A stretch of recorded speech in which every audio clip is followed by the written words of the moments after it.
Kami menyesalkan tindakan-tindakan menyimpang yang justru terjadi pada masa pemerintahan Presiden Jokowi yang juga merupakan bagian dari keluarga besar Universitas Gadjah Mada atau UGM.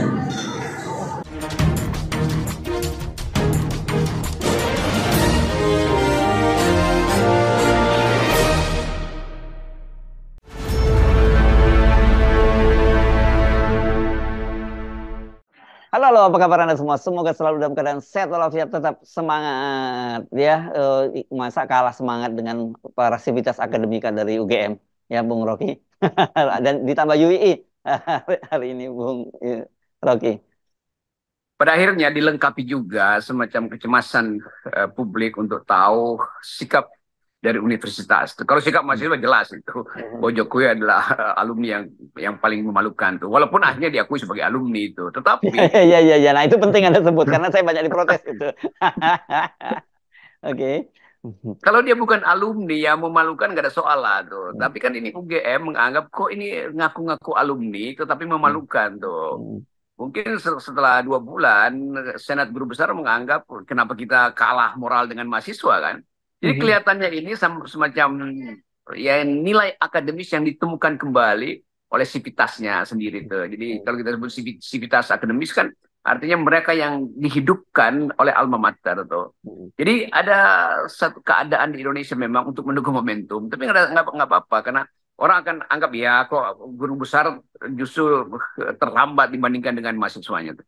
Tetapi tentu pertimbangan para guru besar ini memerlukan semacam ya satu kesepakatan moral dulu supaya guru besarnya nggak pecah juga. Dan ternyata betul setelah UGM guru-guru besarnya itu menyatakan bahwa Jokowi itu memang tidak layak karena melanggar banyak etika, terutama etika konstitusi, maka keputusan itu kemudian menggerakkan seluruh aktivitas akademis, seluruh sivitas akademis untuk menilai Jokowi sebagai orang yang tidak layak menjadi pemimpin kan. Jadi akhirnya ditemukan juga kalau kita bilang oke, lebih baik telat daripada dungu, kira-kira begitu kan. Tetapi kita tahu bahwa selalu ada momentum tuh dan kesepakatan ini yang kita pujikan pada teman-teman guru besar bahwa ternyata di ujung keprihatinan, di ujung kegamangan, kegelisahan, moral call itu datang juga tuh. Jadi kita terima kasih banyak pada teman-teman profesor di situ, para guru besar dan akademisi terutama yang akhirnya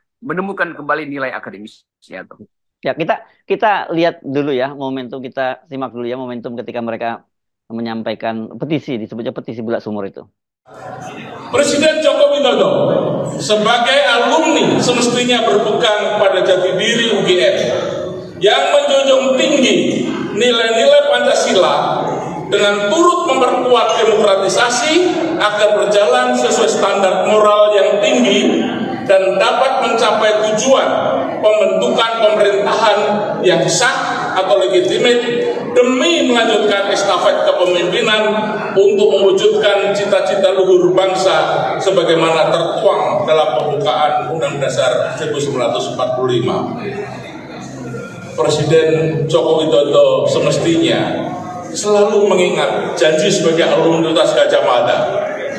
Bagi kami alma mater, ku berjanji setia, ku penuhi dharma bakti untuk Ibu Pertiwi di dalam persatuanmu, jiwa seluruh bangsaku, ku junjung kebudayaanmu, kejayaan Nusantara.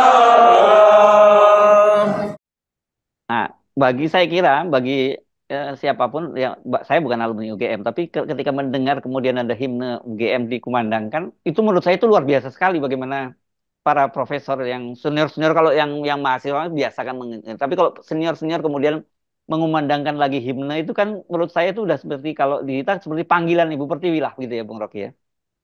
Itu seperti mahasiswa soal melakukan mars mahasiswa itu Wah, kami terpanggil untuk mereka yang kebingungan di simpang jalan tuh. Dan himne yang sama juga misinya nyatu dengan Mars Mahasiswa atau lagu Darah Juang waktu mahasiswa selalu berdemonstrasi dengan Darah Juang.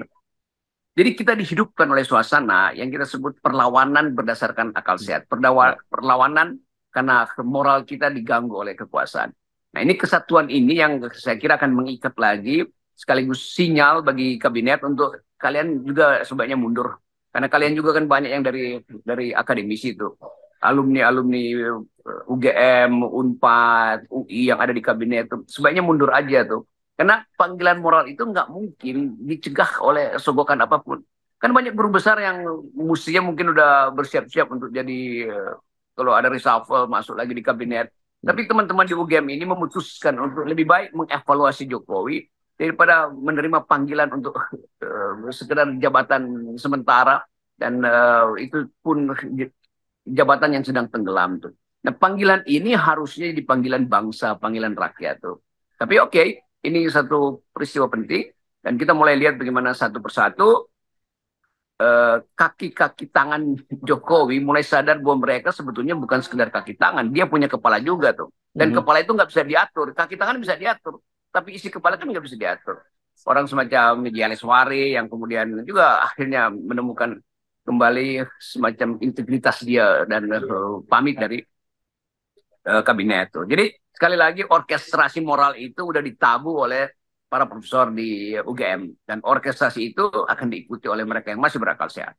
Ya, ini ya Bung Rocky kita bisa menduga ini akan menimbulkan domino efek gitu ya Bung Rocky. Tetapi bahwa itu dimulai dari UGM dan kita tahu sekarang itu salah satu tangan kanannya dan operator politiknya disebutnya begitu Pak Jokowi itu adalah mantan rektor UGM Profesor Pratikno. Itu kan saya kira ini pukulan yang sangat telak buat rezim dari Jokowi. Harusnya kalau Pak Pratikno itu merasa diri bagian dari sivitas akademika yang menjunjung tinggi moral, menjunjung tinggi nilai-nilai kejujuran, menjunjung tinggi prinsip-prinsip tridharma universitas. Harusnya ada dalam barisan profesor ini kan. Apalagi Pak Pratikno itu bahkan pernah disimbolkan sebagai salah satu tokoh yang secara internasional bahkan diakui. Tetapi mungkin sekali Pak Pratikno udah kehilangan momentum untuk keluar dari kabinet. Karena udah terlalu dekat dengan Pak Jokowi, lalu memilih untuk tenggelam bersama-sama dengan Jokowi atau ngambang lagi bersama dengan kekuasaan. Tetapi orang menilai bahwa tangan kanan Jokowi itu yang tadinya sebetulnya seorang rektor, akhirnya jadi operator. Itu yang dibahas oleh Tempo sebetulnya. Nah, poin-poin ini mengingatkan kita bagaimana seseorang yang moralnya diandalkan di kampus tiba-tiba berubah menjadi sekedar alat dari kekuasaan. Di situ kita nilai manusia tuh. Dan sayang sekali nanti Pak Pratikno itu akan mungkin disebut bukan lagi sebagai rektor UGM atau mantan rektor UGM, tapi mantan operator Jokowi. Kan itu buruk banget kan. Iya. Atau disebutnya sebagai mantan rektor yang memalukan. Kan nggak enak banget kalau seperti itu ya. Saya kira sebetulnya sudah mau diucapkan itu. Saya bayangkan bagaimana guru-guru besar itu waktu membuat petisi, mereka juga mempertimbangkan dengan kuat apa perasaan Pak Pratikno kalau kami keluarkan petisi itu tuh. Tapi keraguan-keraguan itu akhirnya hapus juga oleh semacam prinsip silahkan Pak Pratikno kalau nggak mau ikut ya udah kami akan berselisih di dalam soal nilai itu. Walaupun mereka pasti masih berteman tuh. Tapi poin kita adalah Pratikno sebetulnya jauh lebih berguna kalau dia menegur Jokowi sebetulnya secara dengan pakai bahasa Jawa lah dengan Pak Jokowi, nggak usah pakai bahasa Indonesia supaya Jokowi masih ada semacam waktu untuk mengevaluasi dirinya kan belum terlambat dalam 2 minggu ini Pak Jokowi datang dengan pengakuan dosa bahwa saya bersalah, saya telah mengkhianati Ibu Mega, saya telah mengkhianati konstitusi, saya terlalu berambisi untuk mewariskan rejim ini pada keluarga saya sendiri, semacam conviction, satu keyakinan pengakuan yang datang dari seseorang yang mengubah dirinya itu secara radikal pada momentum yang persis. Orang akan maafkan Pak Jokowi itu. Kalau tidak, orang akan terus mengingat bahwa bagaimana menyelamatkan Pak Jokowi kalau tempat pertama dia dididik berpikir dan berintegritas yaitu universitas juga nggak mengakui dia lagi kan. Mungkin kalau mahasiswa yang mengatakan ini adalah alumni paling memalukan, ya ini karena kemarahan mahasiswa. Tapi ini profesor yang mengasuh Pak Jokowi dari awal. Sebagian mungkin teman-teman dia itu akhirnya harus memilih tuh mengabdi pada kekuasaan atau menegakkan nilai-nilai universitas kan. Di mana-mana di dunia ini kalau ada krisis yang pertama kali bereaksi adalah universitas. Karena hanya di universitas ada panduan etik yang radikal, yang tertinggi. Etik yang paling absolut adalah etik kejujuran akademisi itu. Jadi Ya. itu sebetulnya teguran juga pada Pak Pratikno. Kita nggak tahu dalam 24 jam ini apa Pak Pratikno mampu untuk mengevaluasi dirinya sendiri. Kalau nggak, ya udah kita anggap bahwa Pak Pratikno memang dari awal pertahanan moralnya itu kurang tuh, dan akan disayangkan bahwa seorang akademisi artinya akhirnya jadi peralatan politik Jokowi sebagai sekedar penguasa yang punya ambisi. Ya, iya. Bung Rocky, ini kan kalau kita lihat ya, Pak Jokowi belakangan ini kan sebenarnya basis legitimasi eh, dari sisi politik juga makin menurun terus gitu ya. Dan kemudian sekarang kalau perguruan tinggi apalagi kemudian diakui dia sebagai alumnusnya dari situ, ini kan basis moral yang saya kira yang jadi landasan utama dia juga runtuh juga gitu. Jadi sebenarnya sudah tidak punya lagi tempat bersandar baik secara etika, moral maupun politik nih Pak Jokowi. Iya, itu kalau kita ingat lagunya El Profesores itu, Hmm. orang melihat juga. Ya Jokowi mestinya dapat dukungan dari komunitas akademis dia yang di awalnya berupaya untuk dipodai Jokowi itu. Yang kemudian kita anggap bahwa UGM itu udahlah nggak mungkin kita percaya lagi tuh karena Hmm. pasti disogok dan berupaya untuk masuk dalam kabinet. Tetapi selalu ada kesempatan untuk pulih kan. Jadi kalau guru besar bisa pulih akal sehatnya, ya mestinya Jokowi juga bisa ikut pulih. Tetapi mungkin sudah sangat terlambat dan keterlambatan itu menyebabkan kita menilai ulang bahwa Jokowi dari awal tidak punya kapasitas untuk mengevaluasi diri sendiri secara moral. Jadi Ya. orang akan lihat, oh kalau begitu Jokowi dari zaman menjadi wali kota itu sebetulnya seorang yang pragmatis, seorang yang oportunis, yang nggak mampu untuk melihat politik dalam fasilitas nilai. Itu yang akan dicatat oleh sejarah. Nah, poin ini nggak mungkin hilang dari ingatan publik bahwa Jokowi pernah diusir oleh mahasiswa karena nggak memalukan, dan pernah dinyatakan sebagai manusia yang tidak punya etika tuh karena melanggar etika konstitusi oleh dosen-dosennya sendiri, oleh guru besar di situ kan. Hmm. Ini belum ada dalam sejarah Indonesia petisi datang dari tempat yang seharusnya menghasilkan dukungan secara moral pada Jokowi. Hmm. Jadi mungkin akan dianggap ini alumni yang paling tidak bermoral. Kira-kira begitu. Diucapkan tidak diucapkan, keputusannya begitu kan.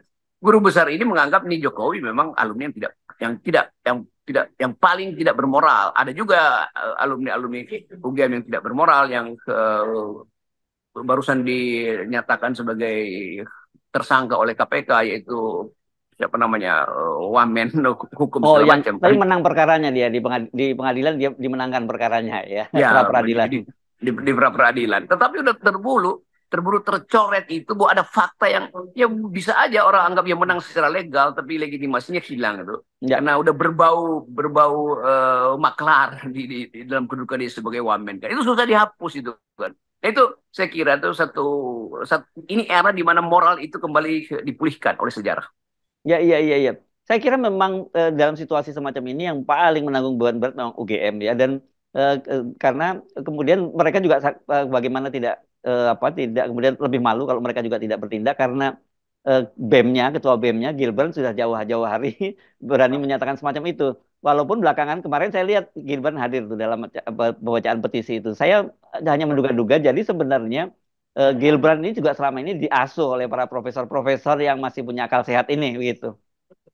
Ya itu bedanya profesor-profesor di UGM dengan profesor-profesor di UI itu Hmm. yang terus-menerus membuli saudara Melki Oh, iya, yang iya, adalah iya. ketua BEM itu kan, itu Iya. Hmm. bedanya tuh. Dan tetapi Melki dan Gibran itu membentuk koalisi di antara BEM ini untuk menghasilkan kritik yang berkelanjutan yang mereka sebut komunitas anomali, dan Hmm. itu sebetulnya juga ikatan yang akan terus ada di kalangan mahasiswa. Jadi kalau ada gerakan moral nanti itu pasti dengan satu komando, itu entah dari Melki, entah dari ketua BEM Unpad, ketua BEM Paramadina, ketua BEM UGM, itu adalah suara masyarakat yang sadar bahwa Jokowi udah keterlaluan tuh. Jadi Hmm. pembenaran apapun nggak mungkin dia peroleh lagi. Secara politik partai-partai yang tadinya mengeluhkan Jokowi akhirnya jadi juga pragmatis hari-hari ini. Golkar berupaya untuk masih ingin diketiak Jokowi, tapi sebagian anak muda Golkar merasa bahwa Pak Erlangga seharusnya lebih jujur mengatakan bahwa kita hanya sekedar terpaksa tuh. Dan beban keterpaksaan itu akan diterima oleh Pak Prabowo yang harus menghela Golkar supaya memenangkan pemilu. Padahal Pak Prabowo sebetulnya menganggap ini kok bebannya ada pada dia tuh, menghela lagi PSI itu. Padahal Prabowo mungkin menganggap dengan Gerindra sudah cukup kok. Kenapa Gerindra harus seolah-olah jadi lokomotif untuk menghela dua gerbong ini, PSI dan Golkar? Karena itu beban fisik dan beban psikologi pada Pak Prabowo. Jadi kita lihat bagaimana kalau tidak ada semacam kesepakatan moral di tempatnya Pak Jokowi belajar dulu, alumni UGM juga mungkin nggak punya patokan lagi kan. Tetapi begitu guru besar datang ke situ, lalu orang lihat bahwa oh para guru besar ini sudah berbeda pikiran bukan sekedar dengan Pak Jokowi, tapi terutama dengan pengasuh Pak Jokowi yang sekaligus pembisik politiknya itu Pak Pratikno. Ya, ya, ya, ya. Saya kira udah benar tuh kalau Melki bikin forum anomali begitu, karena sebenarnya kalau kemudian UI itu tidak bergerak seperti UGM ini jadi sebagai kampus perjuangan itu namanya anomali. Dulu kan setiap kali ada apapun harusnya UI yang memulai gerakan itu, Bung Rocky. Ya, saya lihat bagaimana tokoh-tokoh lama aktivis 978 bahkan itu membentuk forum. Dan itu orang-orang yang bahkan di atas saya usianya itu merasa bahwa mereka mesti turun gunung akhirnya kan. Jadi politik Indonesia sekarang masuk dalam ujian moral, ujian etika. Dan itu yang kita gembira tuh. Yang dari 2-3 tahun lalu kita bahas di FNN. Tapi nggak apa-apa. Akhirnya pulih juga setelah fakta-fakta itu menunjukkan bahwa Jokowi memang adalah seorang tiran, seorang despot yang dengan wajah wajah sederhana tapi menyimpan ambisi yang tak tertahankan tuh. Dan makin lama kita lihat bagaimana Jokowi itu kehilangan marwah, kehilangan aura tuh. Ada orang yang ingin punya relasi dengan Pak Jokowi. Sama dulu Pak Harto juga begitu dulu. Semua orang ingin berfoto dengan Pak Harto. Tapi tiba-tiba nggak ada lagi mau berfoto dengan Pak Harto. Walaupun orang tahu Pak Harto jauh lebih jujur mengatakan saya mundur. Ini lebih gila nih Jokowi ini. Udah dalam status moralnya hilang, dukungan moral dari komunitas akademis hilang, dukungan publik secara real itu tidak lagi mencerminkan semacam penghargaan pada kedudukan dia sebagai kepala negara, tapi dia masih berupaya untuk memanfaatkan aparat negara dan peralatan negara, APBN negara untuk kepentingan keluarga dia kan. Jadi benar-benar Jokowi masuk di dalam shallow, dalam kedangkalan, dalam banality of evil itu. Nah bagian ini akan dicatat terus dan orang akan ingatkan lagi, lu Jokowi amat, lu kira-kira akan begitu. Jadi semacam olok-olok nanti. Ya, ya, ya, ya, ya, ya. Oke, tapi saya jujur, Bung Rocky, ragu bahwa Pak Jokowi ngerti apa yang terjadi dengan petisi dari di UGM. Jangan-jangan buat dia itu malah sesuatu yang aneh gitu ya. Karena memang ya level, saya kira, mohon maaf kalau kita mesti nyatakan level literasinya nggak sampai di situ deh, gitu. Ya pasti begitu karena kalian nggak mungkin mengerti emas gitu kan emas itu golongan helium tuh sementara besi berat itu golongan alkali tanah dalam tabel kimia kira-kira. Jadi kita melihat bagaimana ada kemuliaan yang muncul justru dari UGM tetapi Jokowi anggap itu sebagai yang nggak penting lagi tuh. Lalu orang bertanya kalau begitu yang penting apa? Maka Jokowi anggap yang penting gue masih bisa bertahan selama Gibran masih mampu untuk 2 periode. Sekarang dia wakil presiden, nanti dia jadi presiden, terus Kaisang gantiin Gibran, terus cucu. Jadi bayangan Jokowi tentang politik itu betul-betul dangkal. Karena dia menganggap bahwa sekali dia ada di situ, dia akan terus ada di situ. Dia nggak ngerti bahwa demokrasi itu sirkulasi elit. Bahkan sirkulasi elit itu diatur oleh prinsip etis. Bahwa jangan ada yang jegal seseorang itu dalam kesetaraan kompetisi kan. Nah Jokowi mengabaikan semua itu karena tadi dia tidak punya kapasitas berpikir. Itu intinya kan. Sama seperti yang sering kita terangkan bagaimana Hitler itu memanfaatkan kekuasaan dia untuk menghentikan mereka yang masih mau mengkritik dan akhirnya orang yang punya otak pun menganggap bahwa Hitler yang benar tuh. Karena propaganda yang terus-menerus. Sekarang Jokowi bahkan dalam kapasitasnya yang kurang masih berupaya untuk meyakinkan publik bahwa hanya melalui dinastinya Indonesia bisa selamat. Itu konyol tuh. Ya, oke. Baik, Bung Rocky. Terima kasih, Bung Rocky. Sampai ketemu lagi ya kita dalam pembahasan yang lainnya. Ya. Salam.